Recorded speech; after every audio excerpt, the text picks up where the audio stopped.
Hello, and welcome to Shedding the Bitch Radio, where you can discuss, debate, and get advice on how to discover and shed the bitches of fear, insecurity, self-doubt, and negative mindsets so you can realize your dreams and life purpose and create and accelerate the riches you want in life. Join us here live every Tuesday at noon Eastern and dialogue with us at 818-572-2910. You can also chat with us at Blog Talk Radio /SheddingTheBitch or share your stories on our website at sheddingthebitch.com. Whatever the bitch is that's holding you back from living your life to the fullest, it's not worth giving up the riches in life that you deserve. So call in now and let Bernadette Boas know what's holding you back. 818-572-2910.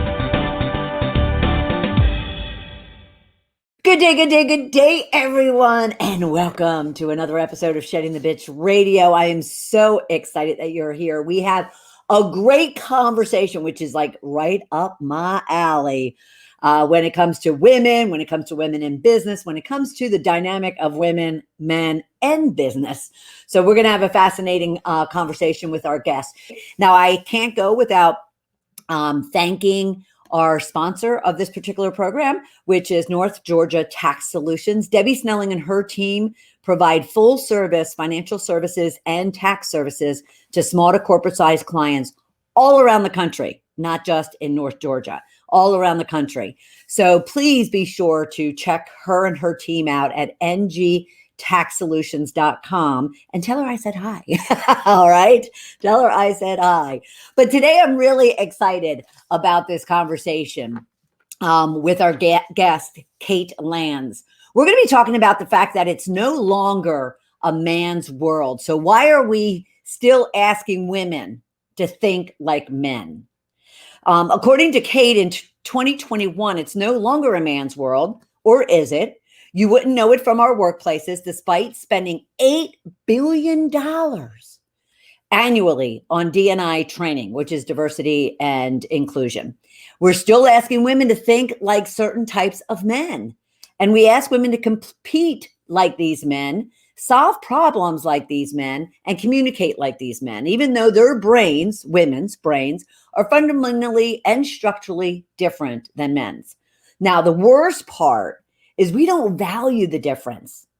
We're not seeing the value of the difference, and it's costing us big. It's costing business, economy, our world, our lives. It has a big cost to it. So what are you going to hear today from our guest? Well, she's going to talk about how the brain works and its impact on how people work together in teams. And actually, you can look at it even extending into your social network, maybe your family network, community network. You're also going to hear how to combine male brain strengths, knocking out tasks, and a competitive focus with female strengths, which are collaboration, agility, multitasking, and enhanced memory to shore up your business. So you want a combination of both to really shore up your business. We're going to talk about how to manage alpha males, boys clubs, and office politics using neuroscience, and how to get the most out of every brain in times of crisis, from the coronavirus pandemic to the uncertain economic times that are ahead of us. All right. So let me formally introduce Kate as we bring on her smiley face. Kate is the founder and CEO of Mindbridge, a UK-based global leadership company specializing in the power of modern neuroscience and releasing latent brain potential. She is the lead author of All the Brains in the Business, the Engendered Brain in the 21st Century Organization. You can learn a lot more about Kate and her work at mindbridge.co.uk. Now, the key message that she has within her book is all around the fact that organizations really squander roughly 30% of employees' productivity and potential because they've instituted male-dominated approaches to business. Say leading applied neuroscientists and international corporate coaches, both Kate Lanz and her co-author, Paul Brown. And in their new book, All the Brains in the Business, the Engendered Brain in the 21st Century Organization. Lanz and Brown distill the latest in neuroscience, real-world case studies, and over 8 decades of collective experiences into one timely guide. Wow. Wow, wow, wow, wow, wow, wow, wow. And I want you all to be looking up as we're talking, unless you're driving and listening to us. But when you have an opportunity, I want you to check out this book because it is going to be powerful. And I have to add that whether you're in corporate and you're leading a team, or you have your own business, whether it's one person or a lot of people, this subject matter is so relevant to all of you. So welcome to the program, Kate. Thank you very much. Great to be here. Yeah, I'm so looking forward to this conversation because obviously I have a big backstory when it comes to my own corporate experience and this whole women, the voice of women and the power of women in business. But I'm very curious as to what was it that provoked you to even start studying this, but let alone writing a book about it? What was the reason that put you into this kind of movement? Yeah, no, great start. And my background is also corporate, and I was one of the very few women in the business at the time. I was in the spirits business working with Diageo. So I had a really big experience of what it's like to be one of the few women in a very male world, as I was existing in the corporate sphere. I've been coaching and doing individual and team coaching for 20 plus years now. But just after the last financial crisis in 2008, I was working with a really nice guy in one of the big banks in London, and he'd been brought over specially to do a big job there because he had a particular expertise. And the culture he was working in was just frying his brain. He said to me, Kate, do you know what? I have to switch myself off in the morning to get through the day here. I switch myself back on when I get home and see my kids' faces. Wow, that's horrendous. What a horrible way to live your life. Really? Yeah. And then also, why would you pay that brain that much money and then fry it so that it can't think straight? The return on investment on that guy's brain is terrible. Right. So I got really interested in the neuroscience of how do you create the conditions for optimal brain performance. And as I started to really study that, and that is the topic of the book, and it's the topic of my doctoral research, became very clear very quickly that you just cannot ignore brain sex. You can't ignore brain gender difference because it matters. It's not binary by any stretch of the imagination. So it's not like men's brains are like this and women's brains are like that. But the differences are sufficient for businesses. If they're really serious about accessing the productivity of all the brains, you've got to know this stuff. Right. But so apart from the work that you do and the coaching that you do, what percentage of organizations are even touching on this in such the way that you are from the neuroscience perspective versus a basic DNI perspective? Yeah, but the answer is very few looking at it at this level of detail and nuance. So applied neuroscience is becoming more widely spread, but really thinking about all of the brains, all of the diverse brains, and how brain sex plays into enabling you to really get the best of all those brains is just at the beginnings.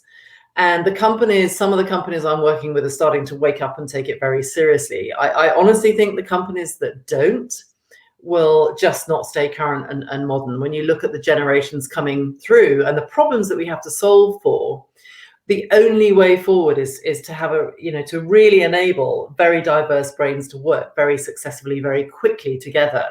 Right. So old school cultures where it's a certain type of brain that dominates the way of working, those companies will not survive into the 22nd century. Right. Or those individuals won't either. Absolutely. Yeah. Absolutely. Yeah. Because I can definitely, you're helping me actually have some trigger points here. Going back to my experiences with certain, men or type of men. Yeah. And I hate that they're stereotypes, but there are, right? Yeah. You see, brain sex exists on a spectrum. So you can have a very male brain or a very female brain.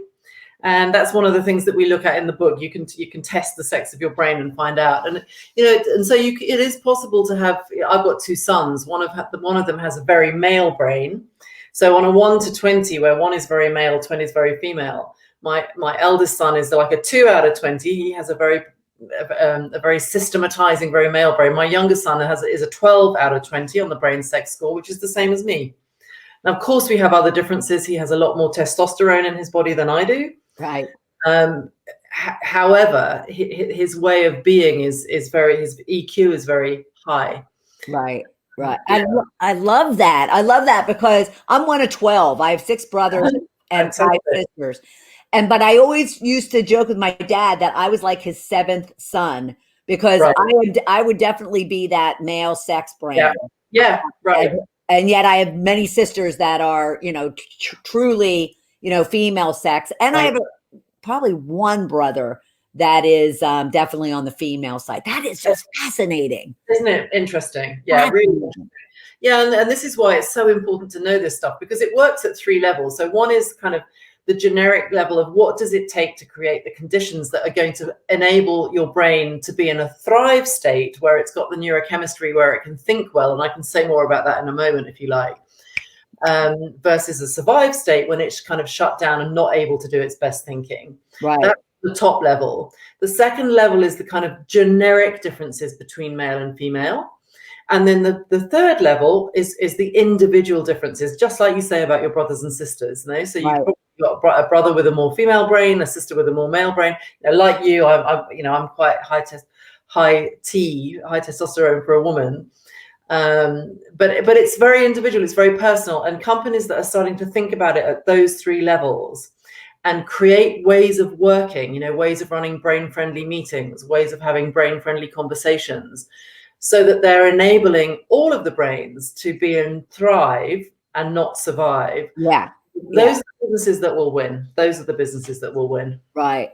Well, it's fascinating. All right. So yes, I absolutely want to learn more. And I know our listeners and viewers would want to either. So there's 3 levels, of which the first one you said was thrive or survive. So yes, absolutely share with us what that would look like. Yeah, you bet. No, really important. So I'm just going to do a little very short intro into how the brain evolved. So and in order to help people kind of get this stuck in their mind, I'll use my hand as a kind of model for this.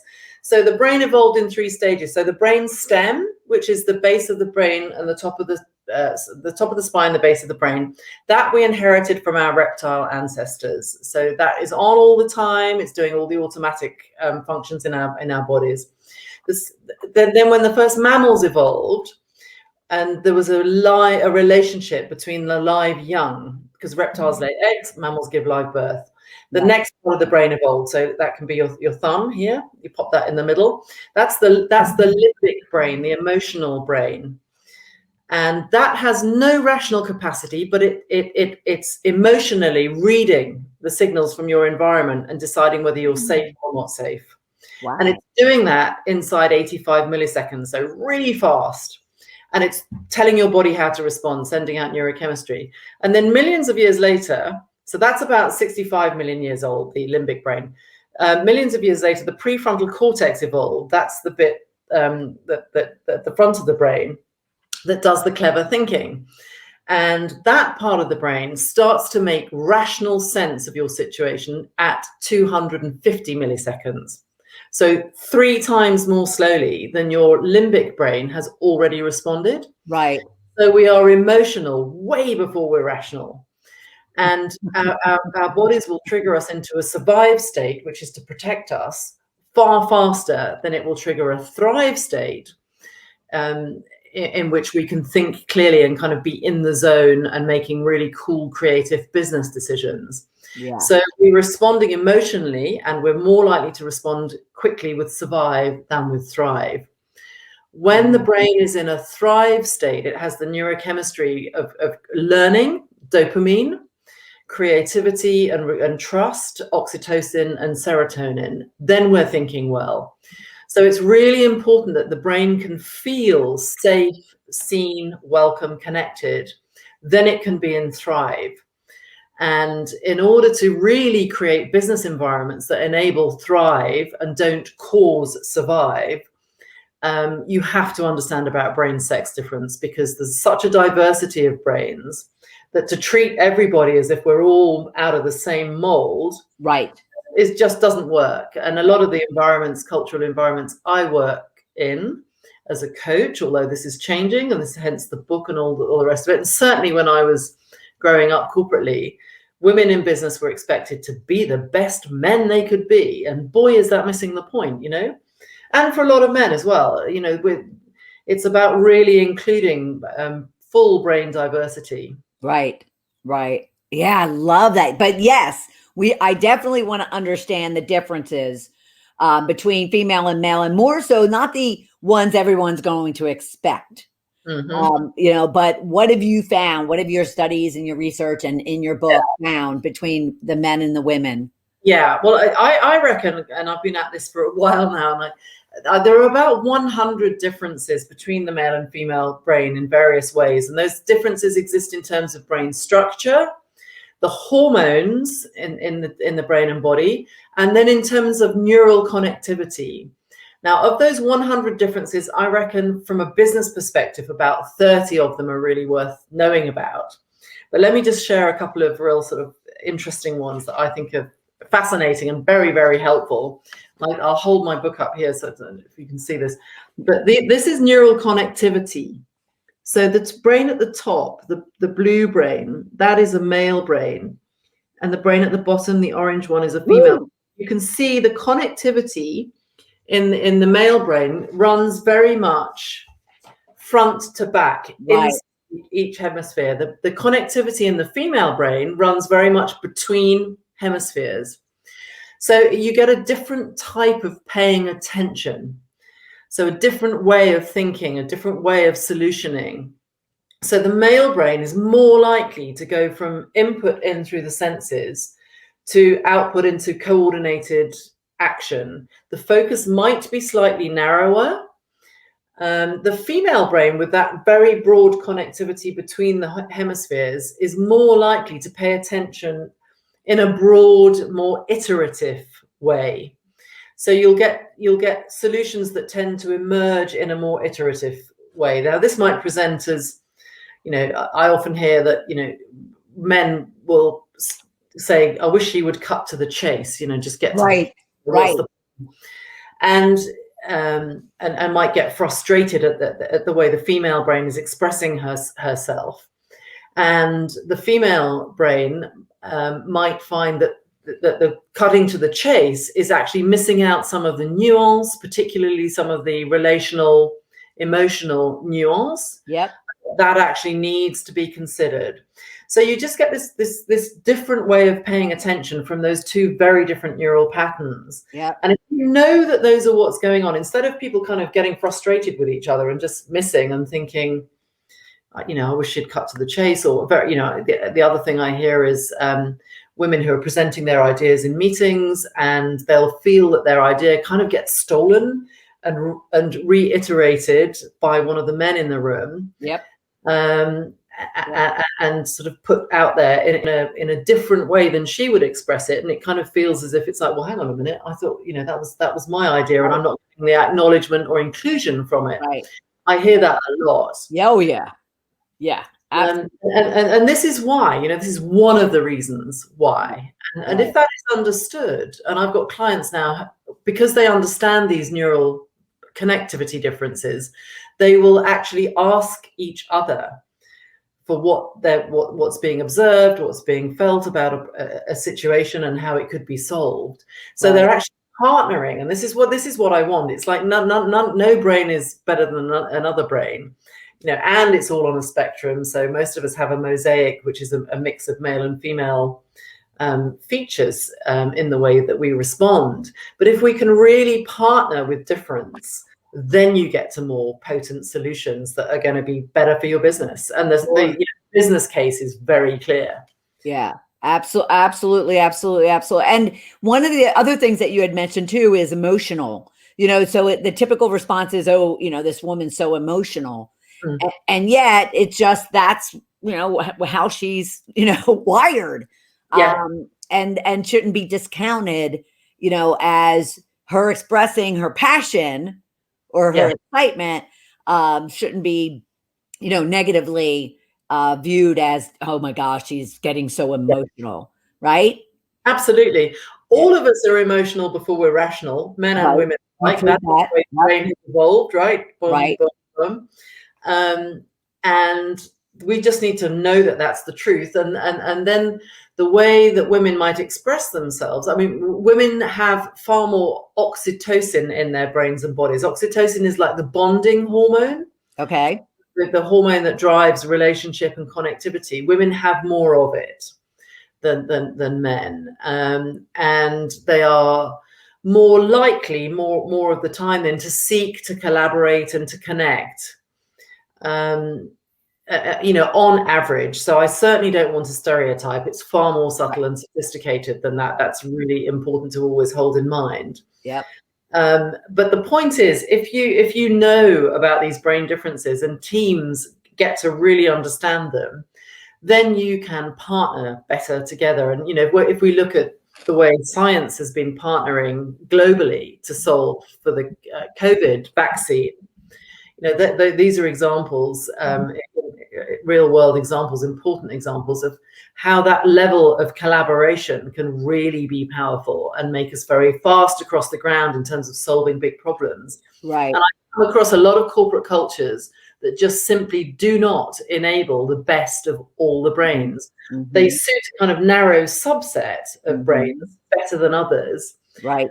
It's not that they're deliberately making brains unwelcome, but because of the way they do things, what they measure, what they reward, the way they run their meetings, what they're doing is kind of causing many of the brains to be, driving with the handbrake on, just simply not being able to flow and be and thrive really easily. And it's such a waste. It's a huge waste of huge waste. Yeah, huge waste. Now, would you say, Kate, that is there another layer of challenge, especially in 2021, with all the high visibility discrimination and harassment and accusations of, how men are treating women, to the point where, men are even kind of afraid to, engage in any way, shape, or form? Is that adding, even more pressure or more resistance to engage to training and taking on some of these initiatives that you're proven to be working in businesses? What I'm finding is the neuroscience is really helping businesses to engage in a far more neutral way with some of these really hot potato topics, gender discrimination, race discrimination, right. Lack of more global diversity and inclusion in businesses. When you start to look at things through the lens of the neuroscience, it kind of neutralizes and explains a lot of these hot topics and takes some of the political heat out of the conversation, and enables people to have far more authentic conversations about their differences. And I've got one company I work with, and once we'd been through some of the program I've been doing with them, one of the very male brain guys paired up with one of the more female brain women on the team, and now they go into meetings, and it's like, well, right, how are we going to plan this meeting? How would you do this? This is how I'm doing it. So they're actually using the differences, right, to have far more detailed conversations about how they're pitching, how they're debriefing, how they're solving for client conflicts, etc. So it's really enabling people to partner together, which is the whole point. Right. And I can imagine that when you have a team, and especially I love when you said pitching. So when you go into a sales meeting, break up and structure your presentation in a way that leverages both the man. I love that. Yeah, that could be totally business transformation. Yeah. And change. That's Absolutely. Fascinating. Now, would you say that I mean, you've peppered in some of the competitive advantages, but there has to be some really kind of kick ass competitive advantages to a business taking this on, apart from what you just already said? Is there anything else? Yeah, big time. So what I'm finding in the research is that companies who spend an awful lot of money recruiting good people, training good people, seeking to retain them and promote them, they're losing about 30% on average of the brain power that's already in the building, because those brains are spending more of their day in survive and less of their day in thrive. So you've got good brains there, but the way that you're forcing those brains to work, and the fact that people don't feel like their face quite fit, they don't feel like their ideas are welcome. They don't feel like what they bring to the party is being valued. So they're in survive more of the time than in thrive. And therefore, you're losing that latent brain capacity. You've already spent the money recruiting it. So why not let it dry, let that handbrake off, right? Big time. So immediately, just with this, a fairly simple level of awareness and some simple changes to the way what gets measured, how it gets measured, how you run your meetings, what you recognize and reward, those can access, boom, huge amounts of productivity that's already there. So that's one big win. Your productivity can go up pretty quickly if you start to think like this and take this seriously. Right. Secondly, you're going to create a culture that is very attractive to the bright young things, the brightest and the best. Mm-hmm. And I've seen, there's one institute I've been working with. It's a scientific institute, and they've been really serious about this for a couple of years. And now they don't have diversity issues of any description. They are just like a diversity magnet. Right. People know that they will be welcome. Right. And so they're attracting, they started out and they were attracting a more of a typical type of male. Now they've got all sorts of people part of the institute, because they're just creating this brain welcome place. Right. To study and to research. And so all of these issues, gender, diversity, ethnicity, sexuality, they all just take care of themselves. Which would be to call out that someone has a D&I program in their business. It should just be a natural element. Absolutely. When you really get this stuff right, you don't need D&I programs, because that just takes care of itself. Right. Love that. Now, what do you say to the leaders that you're reaching out to? Well, first off, who are you reaching out to that has, because we could assume it's the HR department, but I'd like to really understand, who is it that is receiving this information from you to then, kind of work to disseminate it and to do the training and to do the assimilation of it? Yeah, so generally speaking, I'm being invited in by leaders of business divisions. Okay. And HR is always part of that conversation. Mm-hmm. But I'm being invited in directly to talk to leaders who sit atop of many teams, right, across whole divisions and geographies as well. And that's great. That's as it should be. And I'm just, I'm on a mission. As I started to get into the research, it's like, because I didn't set out to write a book, I didn't want to be a best-selling author or anything. But as I got into it, it's like, wow, everybody needs to know this. So how can I tell more people? Right. Well, I'm envisioning wanting to put you, and I'm not a publicist, by the way, but I'm wanting to see you like on massive stages where like it's, there's only like one representative from every company, and get them all in one room and share this information, because I think it is so powerful. Absolutely. That would be my dream come true, because I just want to accelerate sharing the knowledge. I bet people to take it, find out more, put it into action, and use it for themselves. It's helped me hugely as a mom.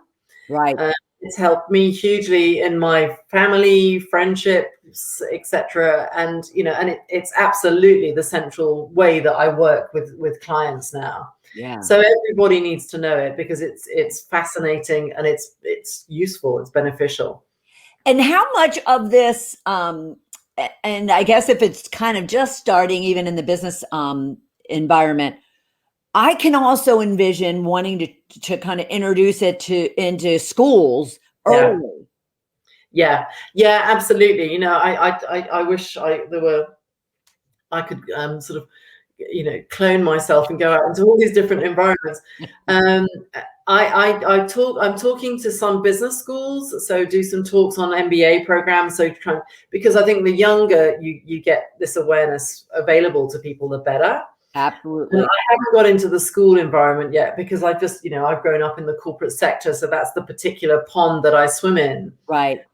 So I've started there. I also think big business has a huge role to play in shaping society. Sure. And so I do want to help share it as quickly as possibly in that environment.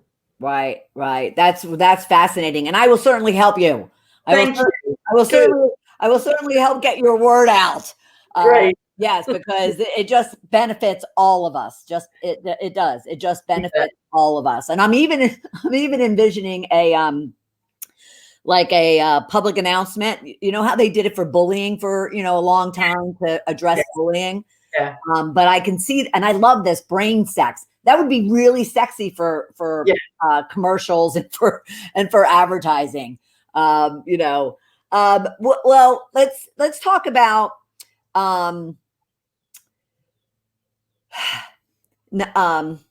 how once a company even wants to choose to kind of bring this into the organization, how is it, or what are the challenges that they struggle with in having their people kind of adopt it and get buy-in for it, and then even to practice it, apart from some of the success stories you obviously have, but what have been some of the challenges that we can overcome right now in making them aware early on? Yeah, I think because what I find is as soon as people kind of get it, it's like, oh, wow, right, that's really useful. Now I know why the way I approach a situation is so different from the way my particular colleague approaches it. Right. And I get it, and I'm going to try and work differently with that person. I think one of the big blocks that companies have is the KPIs, the performance indicator, what gets measured and what gets rewarded, suits a particular type of male brain, generally speaking, better than other brains that are broader on the brain sex spectrum. So the way sales get measured, the way time gets allocated, tends to focus on a more typically male way of going about delivering the task. And therefore, many things that go on in the organization to enable that organization to perform and to function, and I'll tell you a really cool story in a moment about this, don't get seen, don't get valued, don't get measured, don't get rewarded. And those people who are doing all of those things naturally, using their brains in their natural way, start to feel really despondent because they don't feel like they're welcome. They don't, they might be at the party, but they're not being invited to dance. Right. And so, they feel a bit out in the cold. And there was one during the COVID lockdown, actually, one client of mine, and she just took it upon herself to connect with all of the people in her immediate environment and slightly beyond as the lockdown started, and just make sure everyone was okay. So she was emotionally tuning in to what were everybody else's realities. And she discovered a couple of people, one young woman in particular, who was living on her own in an apartment in Canary Wharf. She'd come over from Italy, I think. I think she was also a mom, so single mom. Anyway, she was struggling, and my client connected with her, spoke to her every single night for 2 or 3 weeks just to make sure she was okay. Found out that there was a colleague in the area, connected her with the colleague so that they could go out walking together at a social distance, obviously. And she basically took care of that young woman's mental health. And that young woman went on to sell a multi-million-dollar deal for the business in question. And aced it. Now, my client who I was talking with, nobody knew she'd done that. She will get no recognition or reward for it. And yet her actions, the kind of emotional care that she took, has a real value to that business. Right. You know, and in another world, and in a world that if that were my business and I were creating the KPIs, the measures that get rewarded, I would say, right, it's okay, we've got the sales task here. We've also got the emotional task that enables those people to go and do that great selling. Yeah. And so of that, let's call it 50 million. Of that 50 million, I'm going to allocate, I will know that woman did that work and supported it.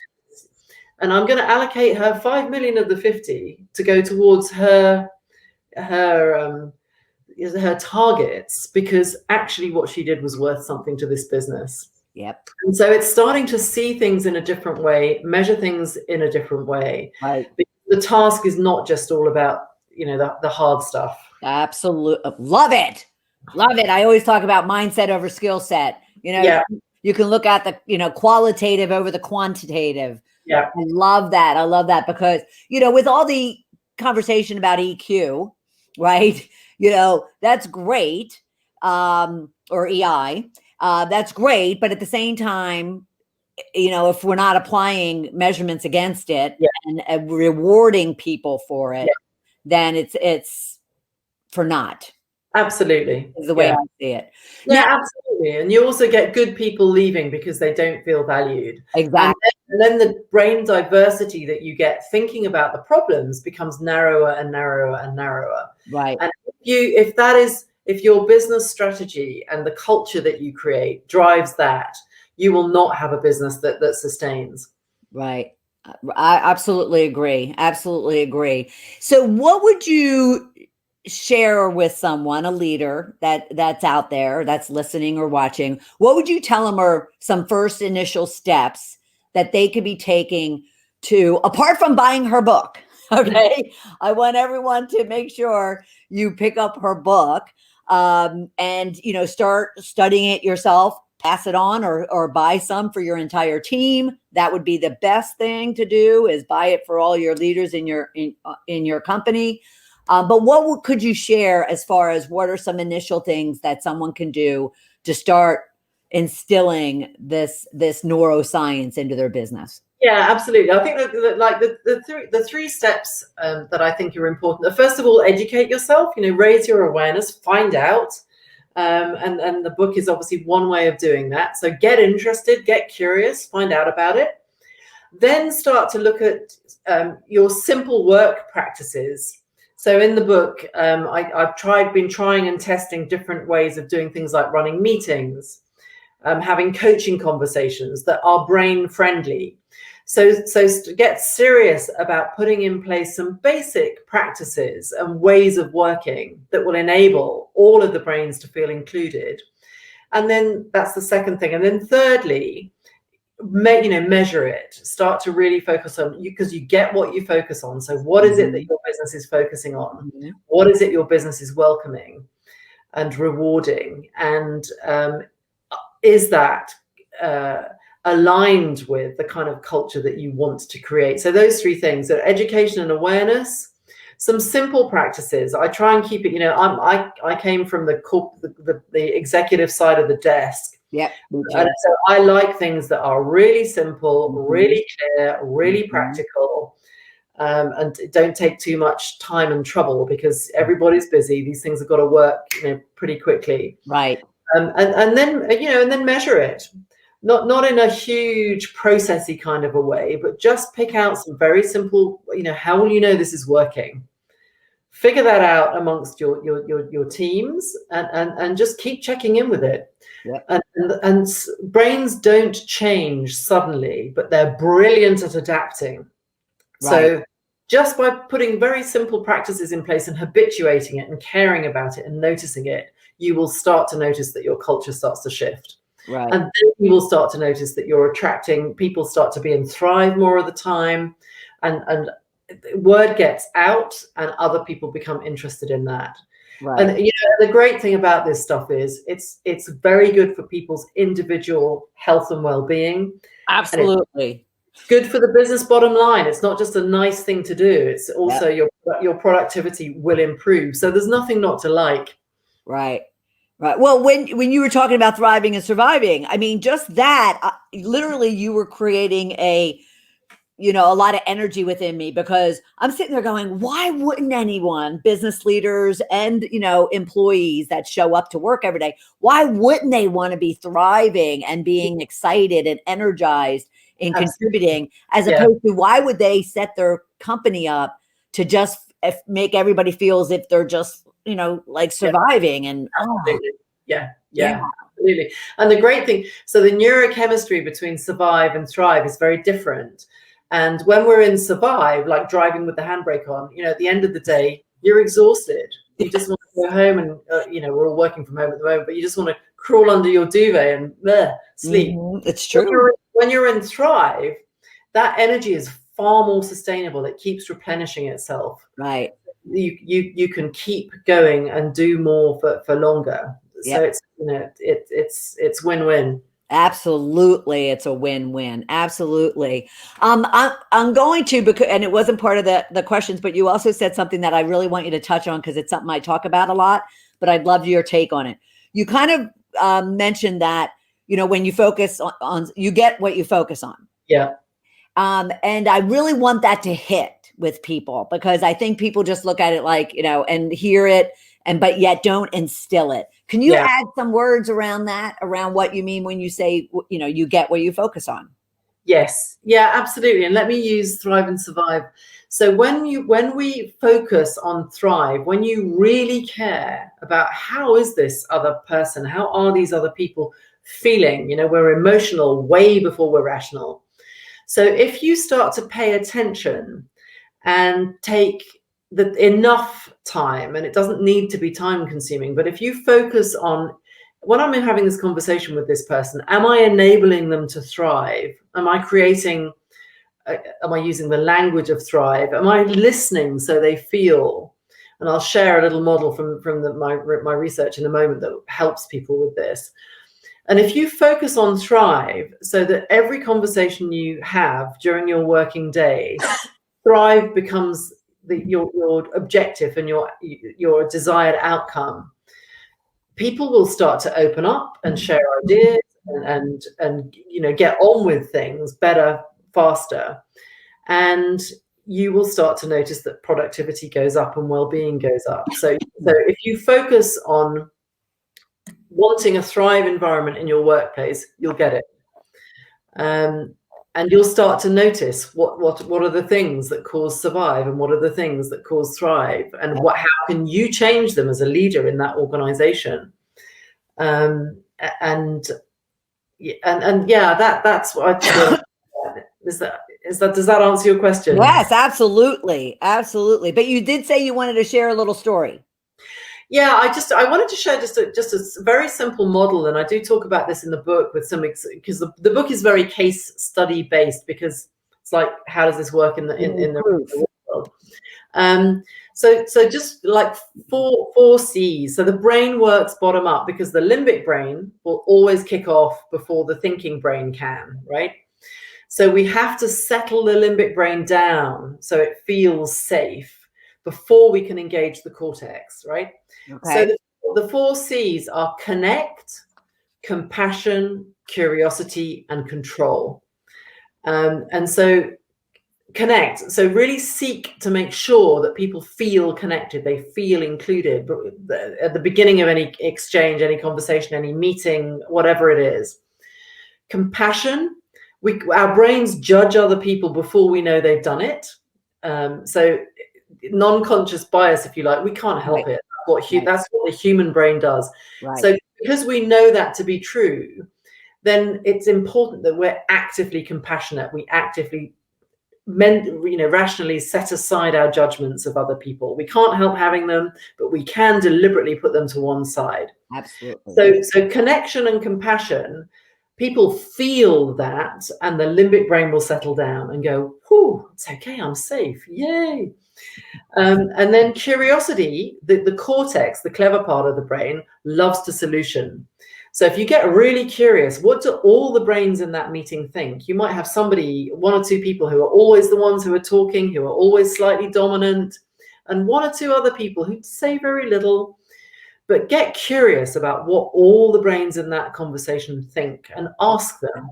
Love that. And then control is give everyone time to think, give everyone time to express themselves. Now, a female brain, and this is, there are many factors. It's not just about the neural patterning, but some brains will express themselves more succinctly. Some brains will take longer. Doesn't matter. Let everybody have control of their airtime and space so that they can put their thinking into the conversation. And those 4 C's in that order will really enable you to start getting the best of all the brains in your business. Love it, love it, love it. And there's nothing more influential than I had a boss when I was like 24, and I tell this story a lot, but she had 8 of us. We were all women, female buyers, and we all had very different personalities.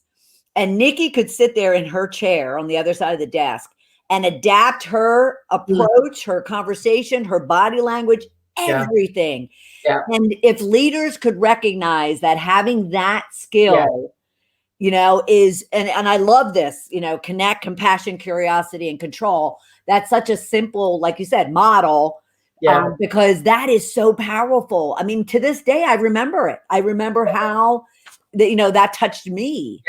Yeah, absolutely. Yeah. There we go. Very cool. Any last thoughts? Oh, any last thoughts? I would just really encourage people to get super curious about this stuff. Get reading, get out there, and start, and live it. Make a difference. And I'm always very open to answer any questions people have. So connect on LinkedIn if there's any anything you want to ask. But absolutely. Please spread the word and get creating Thrive and using understanding brain sex difference in all its richness, and that will serve you well. Yes, absolutely. And please reach out and get her book. Buy a bunch, spread it around, and allow all of you, even as a team, to really, kind of understand and learn, and then start embedding it. It's fabulous. I absolutely love it. Okay, thank you so much. That's a pleasure. Yeah, this has been a great conversation. Yes. I'm very excited about it. And of course, you can go to mindbridge.co.uk to learn more about Kate and her services and her book. And then just tune in, everyone, for another episode of Shedding the Bitch Radio next Tuesday at noon Eastern Time. Thanks, everybody. Thanks, Kate. Thank you for listening to Shedding the Bitch Radio with Bernadette Boas. Join Bernadette every Tuesday at noon Eastern as she helps you shift your bitches to riches. And the dialogue is always going on at sheddingthebitch.com. See you next week.